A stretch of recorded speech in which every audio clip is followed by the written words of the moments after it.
O Edmilson pergunta, Edmilson Silveira, Scarpa no São Paulo não tem algum fundamento? Não, não tem. Eu tinha perguntado para o Rui Costa na semana passada, surgiu no mesmo dia a especulação do Scarpa e do Cebolinha. E aí, durante uma live, é até legal por isso fazer live, porque vocês vão mandando as perguntas e eu vou repassando para as fontes, né? Rui Costa costuma responder rápido. Eu falei, Rui, tem 2 perguntas para você. Eu quero saber sobre Scarpa e sobre Cebolinha. Aí a resposta sobre Scarpa, Nicola, o São Paulo não vai contratar o Scarpa. Rápido e rasteiro. Bem taxativo, tá? Sobre o Cebolinha, ele considera um negócio muito difícil, mas admitiu que foi ele lá atrás quem trouxe o Cebolinha do Fortaleza para o Grêmio e foi ele quem conduziu o primeiro contrato profissional. Eu não tenho certeza, tá? Até porque a resposta foi básica assim. Mas eu tenho a impressão de que na época o Rui Costa era do departamento jurídico, por isso que ele falou que ele fez o primeiro contrato profissional. Então ele participou da ida do Cebolinha do Fortaleza para o Grêmio na negociação, talvez da parte advocatícia, e depois conduziu a assinatura do primeiro contrato profissional, tá? Só para deixar bem claro e explicado para vocês. Olha o Tricolor, quais as novidades? Estava falando agora da questão financeira do São Paulo. Quero contar também que em relação a contratações, né? O ponto é uma prioridade no São Paulo. Existia a ideia interna de que o São Paulo precisa de zagueiro, até porque o Arboleda não fica. Mas a avaliação é de que os meninos da base, que até têm sido aproveitados no principal, têm dado conta do recado. Então, talvez essa busca por um zagueiro talvez não seja tão emergencial, tão desesperadora. Você pode, talvez, priorizar outras posições como a ponta, né? Ontem, no empate em 0-0 contra o Rings, que, vale lembrar, eliminou o Bahia na primeira fase da Libertadores, ou melhor, no segundo mata-mata da Libertadores, mas na primeira participação do Bahia. O Bahia estreia já na segunda pré-Libertadores e é eliminado pelo Rings. E ontem o São Paulo, mesmo com um time bem mesclado, conseguiu empatar em 0-0. Ontem, por exemplo, jogou o Osório, que é um menino que vinha das categorias de base, bem elogiado, enfim. A partir daí pode estar pintando aí a possibilidade desses meninos da base terem uma sequência um pouco maior. O Sidney estava perguntando exatamente sobre o São Paulo contratar zagueiro. Deixa eu ver se o Rui já me respondeu alguma coisa sobre o Arboleda. Estou aqui esperando, tá? Tem algo de Gustavo Scarpa no Corinthians? A pergunta é do Marcos Cobo. Vou perguntar para o Marcelo Paz. E aí eu vou até atualizar.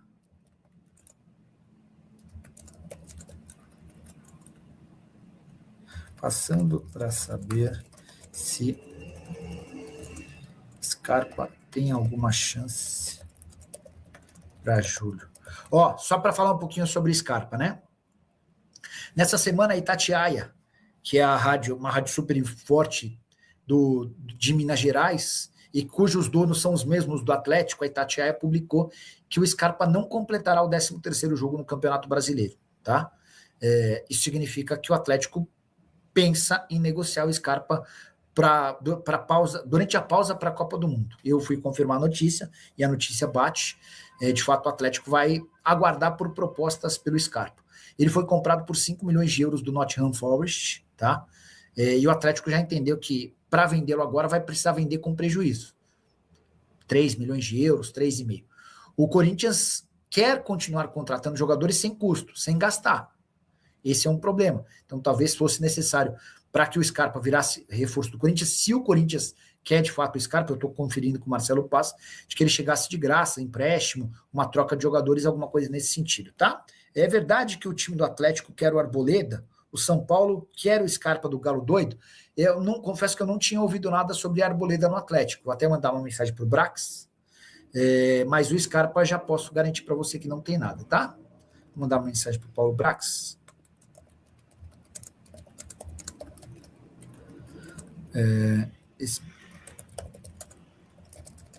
Especulando que o Arboleda interessa ao Galo para a metade do ano.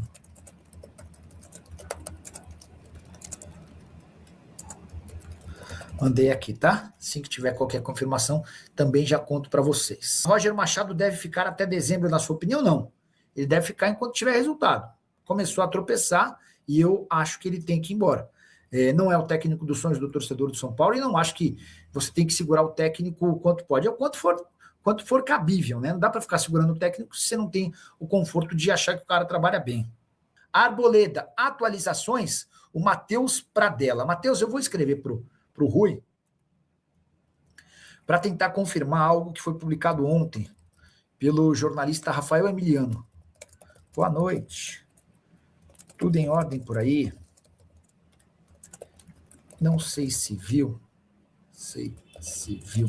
mas ontem publicaram que o São Paulo desistiu de rescindir com o Arboleda porque soube que ele tinha acertado sua ida para o CAP.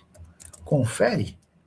Deixa eu esperar por essa resposta, Matheus, e assim que tiver alguma novidade, eu atualizo sobre esse boato que surgiu ontem.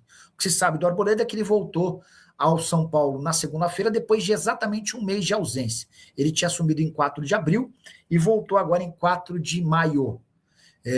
Se tivesse voltado um dia depois, o São Paulo teria mais conforto para tentar a rescisão por justa causa na FIFA.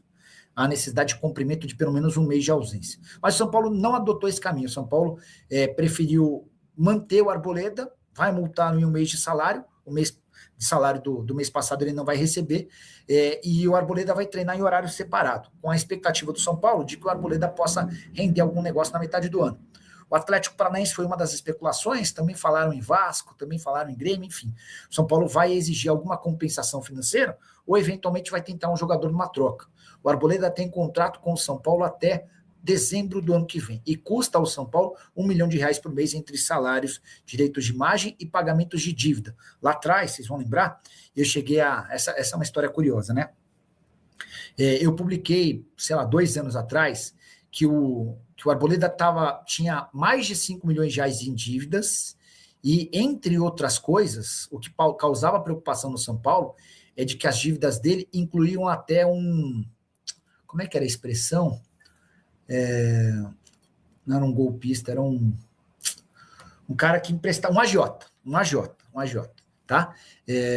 Que entre as dívidas que o Arboleda tinha uma que preocupava o São Paulo, que era com um agiota, que não era uma pessoa muito bacana, enfim. O Arboleda ficou extremamente incomodado com a divulgação dessa notícia e com a questão do agiota. Ele chegou a dizer que ia me processar, um advogado dele entrou em contato querendo R$25 mil para que a gente fizesse acordo e ele não me processasse. Eu falei, esquece, pode processar, não tem problema nenhum. Eu acho que acabou não processando. Até porque, tempos depois, o São Paulo renova com o Arboleda e assume cerca de R$7 milhões de dívida que o Arboleda tinha, não 5, já eram 7. Então o São Paulo paga 700 mil por mês ao Arboleda e outros 300 mil não vão para o Arboleda e são utilizados para pagamento de dívidas que o Arboleda tem no mercado. Aí até estava falando uma vez com um dirigente do São Paulo, e eu falei, cara, esse é o cara que com 2 anos, depois de se aposentar, ele parou hoje, daqui 2 anos o cara vai estar miserável. Aí a pessoa do São Paulo me corrigiu, falou, não, Nicola, em 2 meses. Ele para hoje, 2 meses depois de parar, esse cara vai estar aposentado. Porque se ganhando o que ele ganha, o cara consegue dever para Deus e todo mundo, cara, é porque é um cara absolutamente desajustado. E é mesmo, né? O cara tem rolo... e aí só para completar, depois que o São Paulo assumiu essas dívidas do Arboleda e tem pago 300 mil direto para credores, o Arboleda ainda conseguiu se meter com mais uma dívida.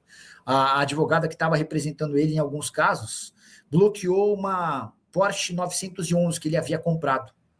E aí, para quem que ele recorreu? Para o São Paulo. Essa coisa é mais maluca, né? Pouco antes de desaparecer e ficar um mês fora, o Arboleda tinha recorrido ao São Paulo para que o São Paulo pagasse uma ação judicial para desbloquear as contas dele, porque ele estava de novo com as contas bloqueadas. Muito louca essa história do Arboleda. E é uma grande pena, né, cara? Porque é um cara que é talentoso, que é bom jogador, mas que não tem nenhum juízo. Vou repetir até uma frase dessa pessoa do São Paulo que falou que ele vai falir em 2 meses depois de se aposentar. O Arboleda é uma criança. Parece que o São Paulo suspendeu o pagamento de 300 mil da dívida, pois isso não consta do contrato com o salário à parte. O Ailton está falando, então, que o São Paulo teria deixado de pagar as dívidas do Arboleda. Eu soube que durante o período em que ele esteve no Equador, sem dar explicação para o São Paulo pagou todos os atrasados, tinha direito de imagem atrasado, o São Paulo fez questão de pagar tudo para não correr o risco de ver o Arboleda e a justiça para conseguir a rescisão do contrato, tá? E o São Paulo antecipou quase 1 bilhão e 400 milhões de reais, é isso mesmo que você ouviu, consta no balanço oficial do Tricolor, que o São Paulo recorreu a antecipações de 1.387 bilhões de reais. Se você procurar no balanço tricolor, vai encontrar tal valor como receitas a apropriar. O valor está ligado a contratos antecipados e receitas que ainda serão reconhecidas nos próximos anos. Nicola, como um clube pode antecipar tanto dinheiro? Contratos de direito de transmissão, patrocínios, acordos comerciais, contratos ligados ao estádio, além de receitas via FDIC. Foi a forma que o Júlio Casares encontrou para tentar pagar dívidas emergenciais e ter um mínimo de condição para tocar o clube. Mas é óbvio que imaginar que um clube já antecipou 1 bilhão e 400 milhões causa susto em qualquer torcedor são paulino. Importante registrar ainda que um ano antes, esses antecipados giravam na casa de 863 milhões de reais, ou seja, em apenas um ano, o São Paulo recorreu a mais quase 600 milhões de antecipação, que talvez ajudem a explicar por que o tricolor conseguiu fechar no azul na temporada passada. A situação no São Paulo é grave, é preocupante, e o melhor caminho talvez fosse a SAF, Sociedade Anônima do Futebol. Mas, dentro do Conselho Deliberativo, não há nenhuma vontade de esse processo e projeto avançar, e o São Paulo deve seguir nessa mesma balada nos próximos anos. O que você pensa sobre o tema? Use o espaço para comentário e registre. Só não esquece de deixar like, de se inscrever no canal, a gente se encontra assim que surgir notícia.